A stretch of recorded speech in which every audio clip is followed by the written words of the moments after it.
Mein heutiger Gast ist eine klasse Musik, meine Damen und Herren. Das ist sein aktuelles Album Heathen. Herzlich willkommen, David Bowie.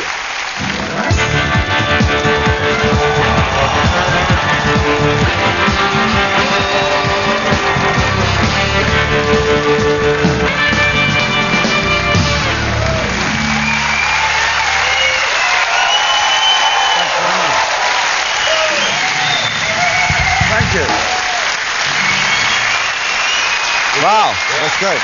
We could have sold thousands of tickets for tonight. Yeah. Thank you.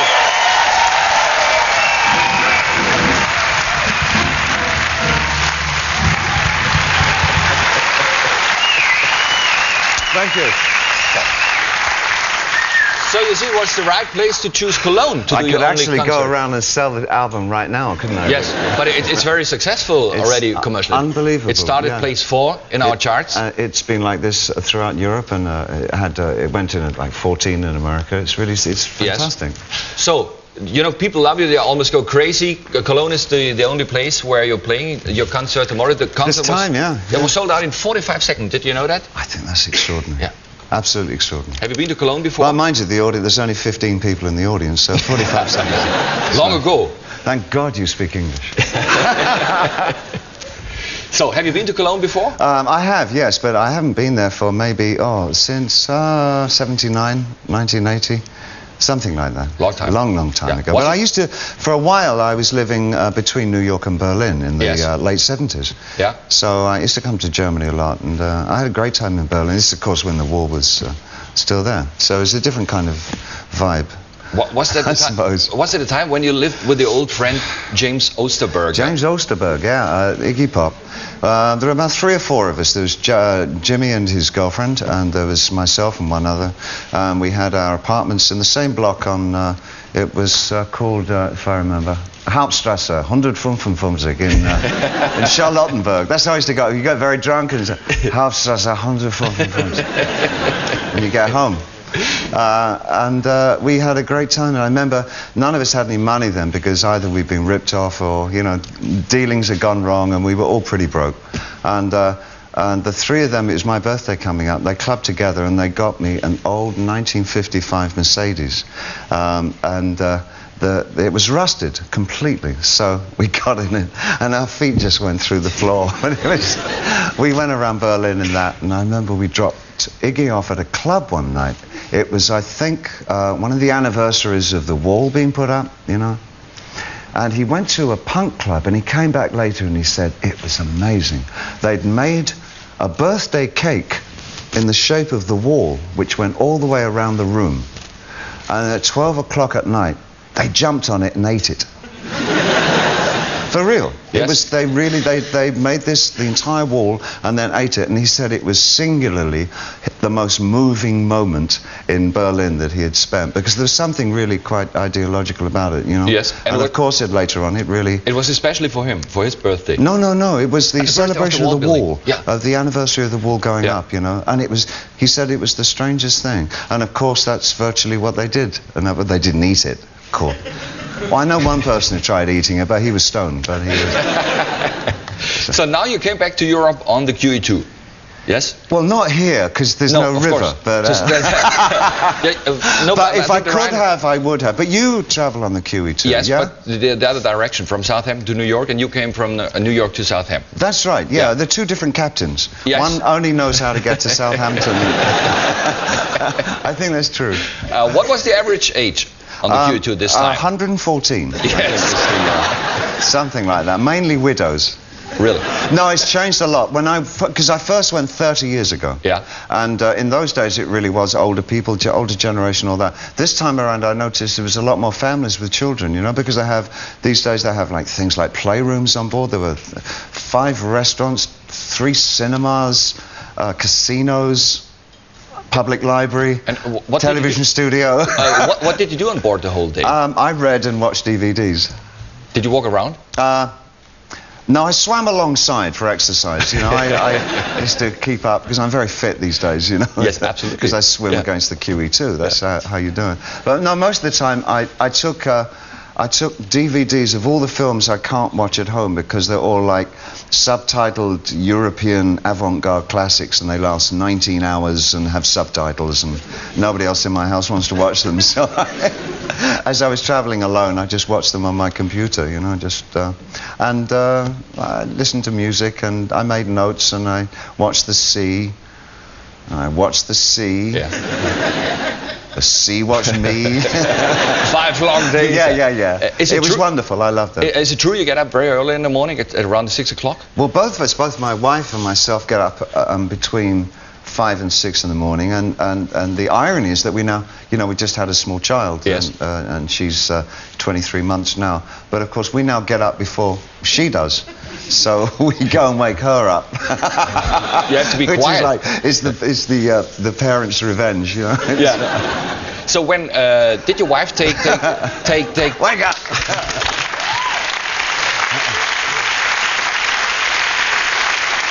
And she. And my baby says, "Oh, come on, give me another hour, right?" I said, "We got milk." Did your wife take lessons in preparing the birth? You know, in Germany it's very common that, for example, young men accompany their women to lessons like this. Well, she'd had practice because she also has another daughter, you know, from her ex-marriage, so she knew what was going to happen. I didn't. But, you didn't go together? We did the breathing things and all that. You know, and the counting 1 and God. Did you like that? Well, it was fine, and we got it down, and it was absolutely exact, and it was all timed and everything perfect. Yeah. And of course, on the actual day, it's like, oh my! Everything goes, you know, and it was just exciting. We raced there in the car and all that, and then I got to cut, you know. That was fun. I liked doing that. But everything went fine. Yeah, beautiful, wonderful. It was an easy birth. Yeah, it was good. So when you sit in your office or in your room in the morning and you start composing immediately? I do. There's virtually a cup of tea. A cup of tea. Yeah. Do I compose immediately? No. I just sit there and I get on the telephone to Europe because I live in New York, you know, and so I make telephone calls to Europe all morning. So what's happening? Did you see the Harold Schmidt show last night? What? Yeah. Really? Yeah. Whoa, that's amazing. So I hear all the gossip, you know. Yes. But I mean, you wrote this record, the songs for this record, in Woodstock, which we know from the festival. So very strange. It's a very quiet area. Yeah, it's a very hippie. It still is. I mean, it's all kind of flower writing on all the shops, and everybody has long hair and wears beads and all that, you know. And I didn't think I was going to like it at all, but I didn't realize the actual studio was at the top of an extremely high mountain. We were completely isolated from the rest of the area, and I love that because I love isolation. I'm very kind of masochistic like that. I love being cut off from everything, and for a writer it just worked really well. And I think I just sat down to write. And I had been doing for many months, putting together songs that I felt were very strong, and attempted to do no more than express how I felt at my age and with the new family, and my feelings to the universe and our place on this world, and all that. The little questions. So now you're going on a little tour now in Europe? Yeah, it's just a promotion tour. I don't want to be away from my family too long. I miss my baby very much indeed, and I want to go home. Your wife stayed in America? Yes. Yeah. Well, and at the moment, coincidentally, she's over in England with the whole family, but she's going back in a few days. Yeah. And then I'll go back at the end of this month, and then we'll catch up, I guess. Okay, we do a short commercial break now, and then we hear you live here on stage. Thank you very much. David Bowie, meine Damen und Herren. Kurze Pause.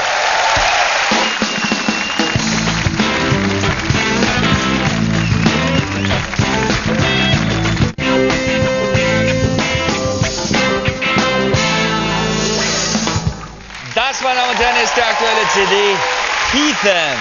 Jetzt live. Everybody says hi. David Bowie.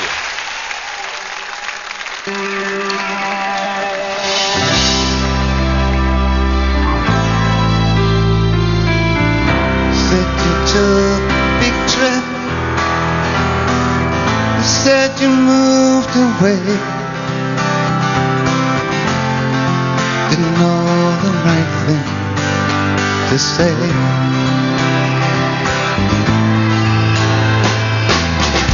should have took a picture, something I could keep.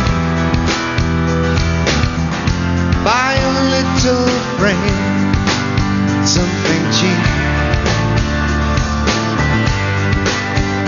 for you. Everyone says hi.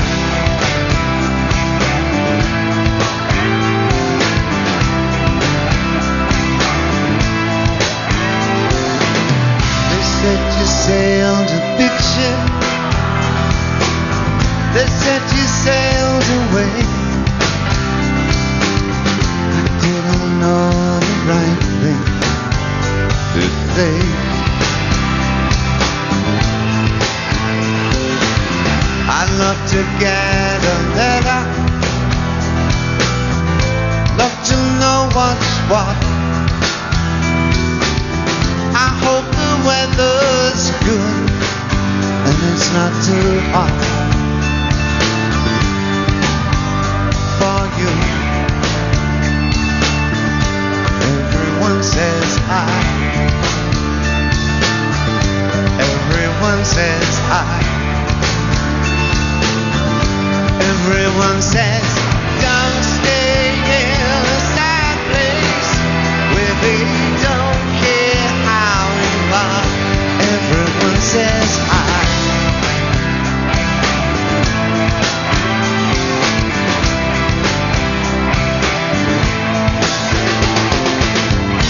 If the money is lousy,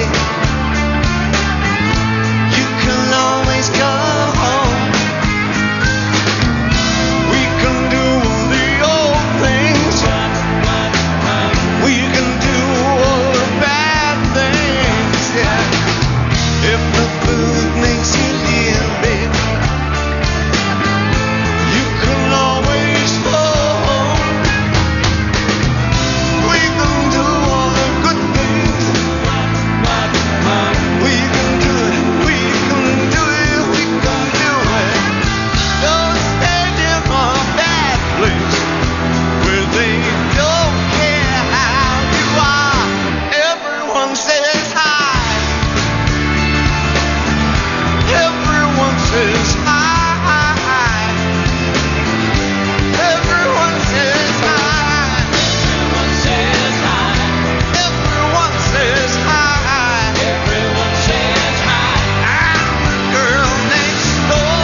Bowie, meine Damen und Herren. Morgen Abend kleines Sendung des Woodstock Sommerfestivals. Schönes Wochenende bis Dienstag. Tschüss.